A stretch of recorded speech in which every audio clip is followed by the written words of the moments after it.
नमस्कार साथियों, इस लेक्चर में हम the revolutionary movement in India का पार्ट 12 12वां करेंगे। भारत में क्रांतिकारी आंदोलन। इस लेक्चर में हम सूर्य सेन के बारे में जानेंगे, चटगांव शस्त्रागार जो हमला हुआ उसके बारे में जानेंगे। ओके, और इसके क्या क्या प्रभाव रहे उसके बारे में जानने का प्रयास करेंगे। ठीक है, तो सूर्य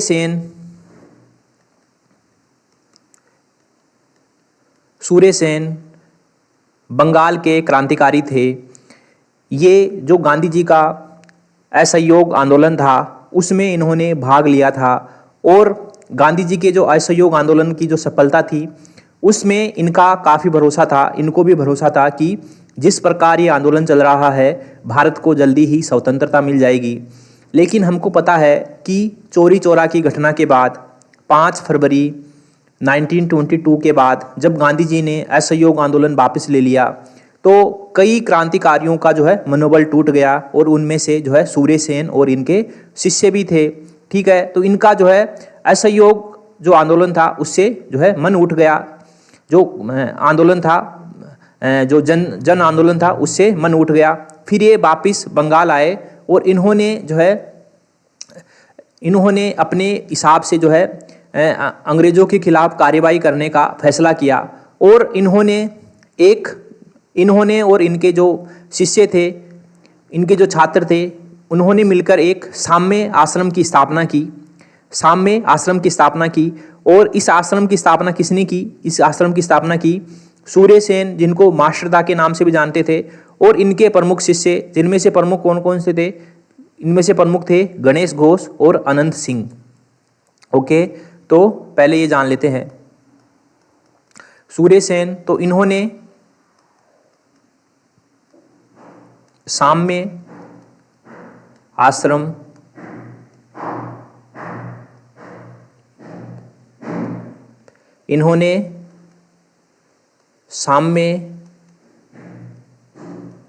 आश्रम की स्थापना की।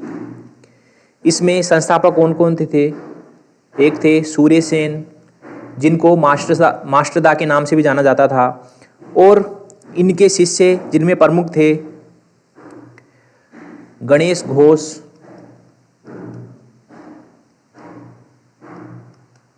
और अनंत सिंह। ठीक है, इन्होंने मिलकर साम्य आश्रम की स्थापना की। साम्य आश्रम में ये जो सदस्य होते थे इनको क्रांतिकारी घटनाओं के लिए ट्रेंड करते थे। ओके, इनको जो है फिजिकल ट्रेनिंग देते थे, इनको अस्त्रों शस्त्रों की ट्रेनिंग देते थे। उसके बाद क्या होता है कि 1928 में जो कांग्रेस का अधिवेशन है वह कलकत्ता में होता है, और उसमें सूर्य सेन के द्वारा क्या देखा जाता है कि जो मोतीलाल नेहरू है उनका स्वागत सुभाष चंद्र बोस की जो आर्मी है उनके जो कार्यकर्ता हैं उन्होंने एक सैनिक वर्दी पहनकर उनका स्वागत किया। तो वहीं से प्रेरणा लेकर सूर्य सेन के द्वारा एक आर्मी का गठन किया जाता है जिसका नाम था चटगांव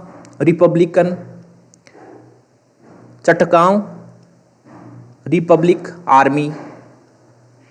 इसका गठन किया जाता है और बाद में इसका नाम चेंज कर दिया जाता है। इसका नाम रखा जाता है बाद में इंडियन रिपब्लिक आर्मी।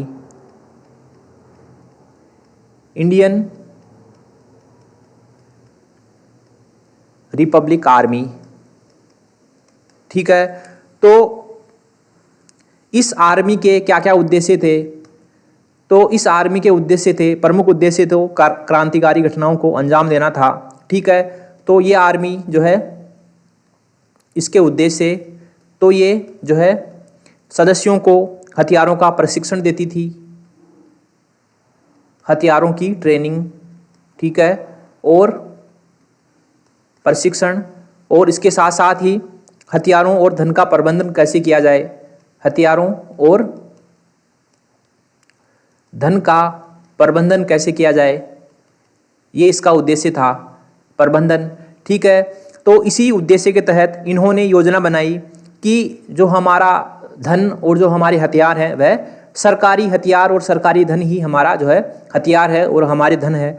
तो इसलिए इन्होंने सरकारी हथियारों को लूटने के लिए एक योजना बनाई और इन्होंने चटगांव शस्त्रागार को लूटने का फैसला किया। इन्होंने चटगांव शस्त्रागार में जो पुलिस और सैनिक दोनों जगह जो शस्त्र रखे हुए थे उनको लूटने का जो है फैसला किया, योजना बनाई। और उसके साथ इन्होंने योजना बनाई कि हम जो है जो चटगांव के सभी रेल, डाक, तार व्यवस्था सभी को हम ध्वस्त कर देंगे और पूरी तरह से हम जो अंग्रेजी सरकार है उसको यहाँ से उखाड़ कर फेंक देंगे। ठीक है, तो इन्होंने योजना बनाई।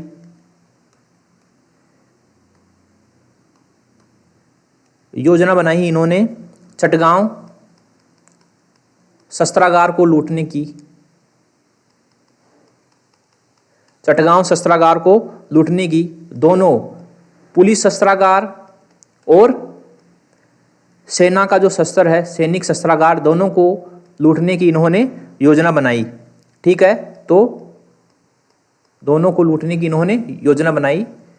उसके साथ साथ ही इन्होंने योजना बनाई कि हम जो है सभी प्रकार की जो संपर्क के माध्यम है जैसे कि रेल, डाक, तार आदि को ध्वस्त कर देंगे, आदि को जो है ध्वस्त करना। ठीक है, ताकि जो है ब्रिटिश सरकार है उस तक जो है चटगांव में क्या हो रहा है उसकी सूचना ना पहुंचे।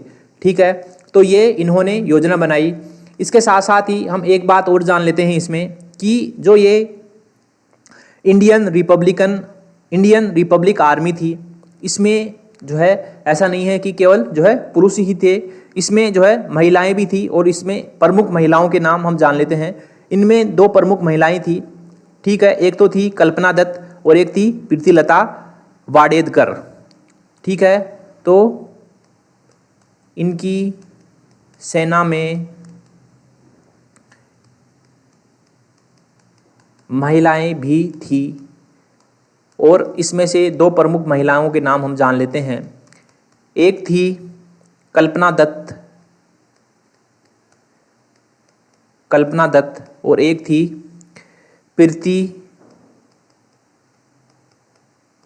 प्रीतिलता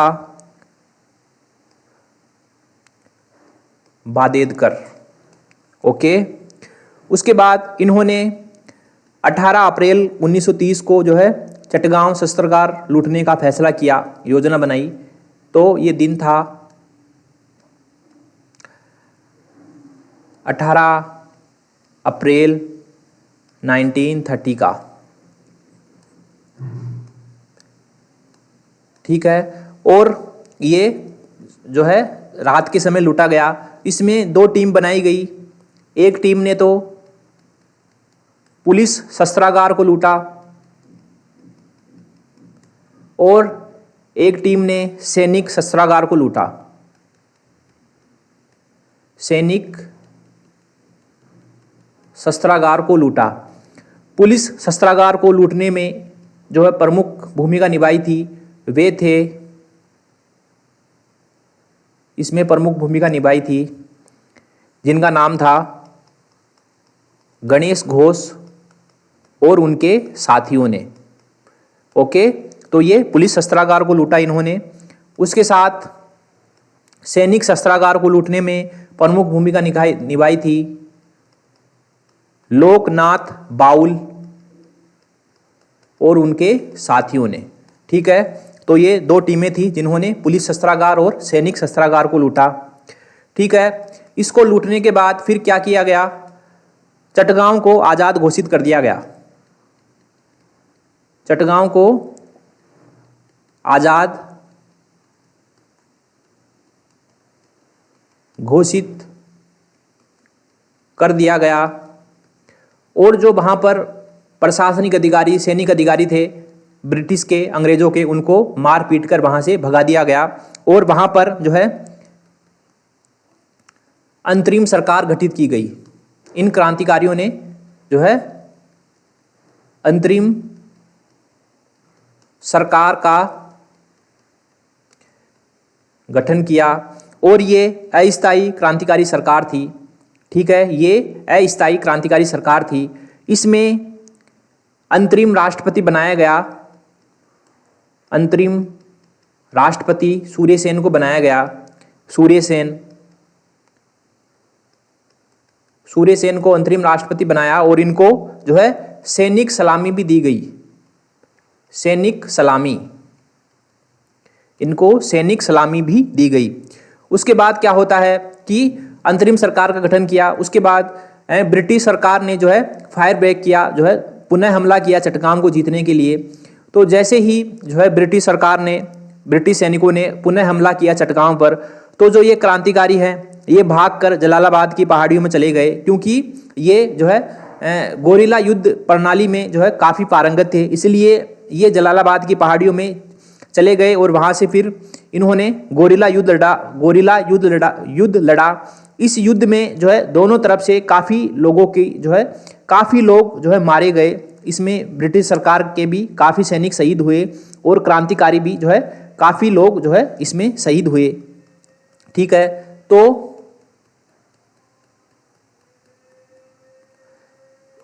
देखते हैं तो क्या होता है कि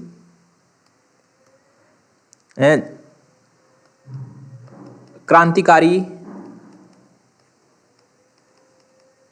भागकर जलालाबाद की पहाड़ियों में चले गए और वहाँ से गोरिल्ला युद्ध आरंभ किया। ब्रिटिश सैनिकों को, ब्रिटिश सरकार को काफ़ी मशक्क़त लगी इनको जो है काबू में करने में। ठीक है, उसके बाद क्या होता है कि सूर्यसेन को उनके एक साथी थे नेत्रसेन, उनकी जो है धोखेबाजी की वजह से उनको 1933 में गिरफ्तार कर लिया जाता है। तो सूर्यसेन को गिरफ्तार किया जाता है 1933 में, और ये इसमें मुखबिरी की थी। इसमें नेत्रसेन की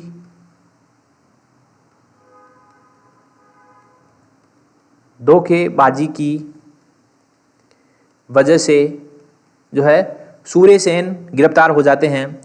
सूर्यसेन के साथ साथ जो है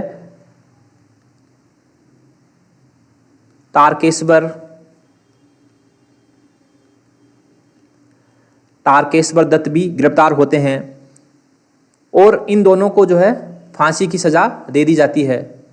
इन दोनों को, सूर्यसेन को और तारकेश्वर दत्त को फांसी दे दी जाती है, फांसी। ठीक है, और ये दी जाती है 12 जनवरी 1934 में। तो ये बात हो गई सूर्यसेन की। उसके बाद क्या होता है कि प्रीतिलता बादेदकर को जो है गिरफ्तार करने का प्रयास किया जाता है। तो गिरफ्तारी से बचने के लिए इन्होंने जो है जहर खा लिया और इन्होंने आत्महत्या कर ली। तो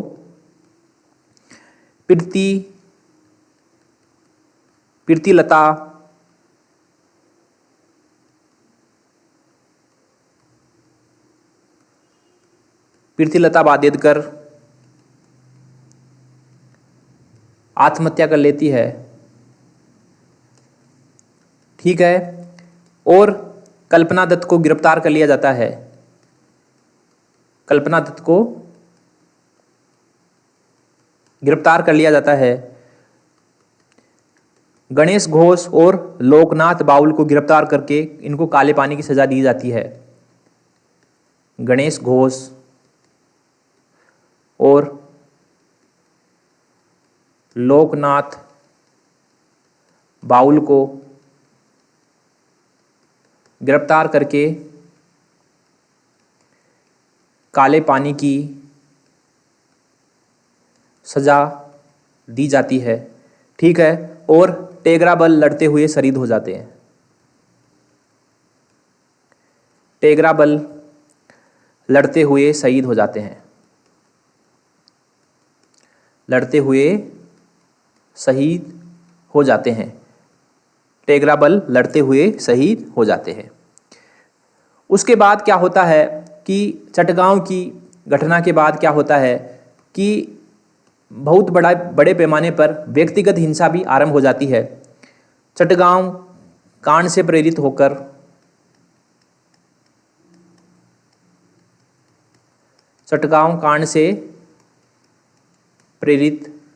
होकर क्या होता है, इसमें लोगों के मन में साहस आ जाता है क्रांतिकारी गतिविधियों को अंजाम देने का। इसमें एक कलकत्ता विश्वविद्यालय की एक छात्रा थी बीना दास, उन्होंने दीक्षांत समारोह के दौरान बंगाल के गवर्नर थे स्टैनले जैक्सन, उन पर गोली चला दी। वे बाल बाल बच गए और इस घटना के लिए बीना दास को 10 वर्ष की कारावास की सजा सुनाई गई। तो बीना दास ने क्या किया कि कलकत्ता विश्वविद्यालय के दीक्षांत समारोह में इन्होंने क्या किया, बंगाल के गवर्नर जिनका नाम था, बंगाल का गवर्नर जिनका नाम था स्टैनले जैक्सन पर गोली चला दी,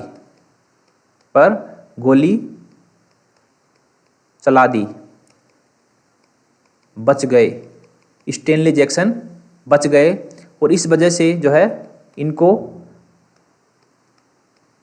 10 वर्ष की जेल हो गई। उसके बाद क्या होता है, अन्य घटना होती है। ये घटना 1932 की थी। अन्य घटना और होती है, इसमें शांति घोष और सुनीति चौधरी ने एक जिलाधिकारी थे जिनका नाम था बीजी स्टीवेंसन, उनकी हत्या कर दी। तो शांति घोष और सुनीति चौधरी ने जिलाधिकारी जिनका नाम था बीजी स्टीवेंसन,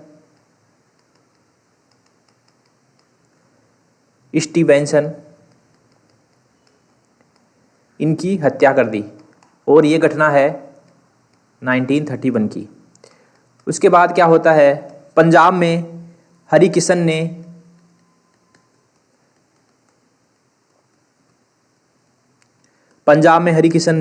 पंजाब के गवर्नर को मारने का प्रयास किया। पंजाब के गवर्नर को मारने का प्रयास किया। ठीक है, तो ये सभी घटनाएं हो रही है। चटगांव शस्त्रागार के हमले के बाद लोगों में प्रेरणा आ गई कि ये काम हम भी कर सकते हैं, हम भी अंग्रेज़ों में भय का माहौल बना सकते हैं, हम भी अपने देश को आज़ाद करवा सकते हैं। ओके साथियों, तो आज इस लेक्चर में इतना ही है। मिलेंगे अगले लेक्चर में, तब तक के लिए थैंक यू वेरी मच।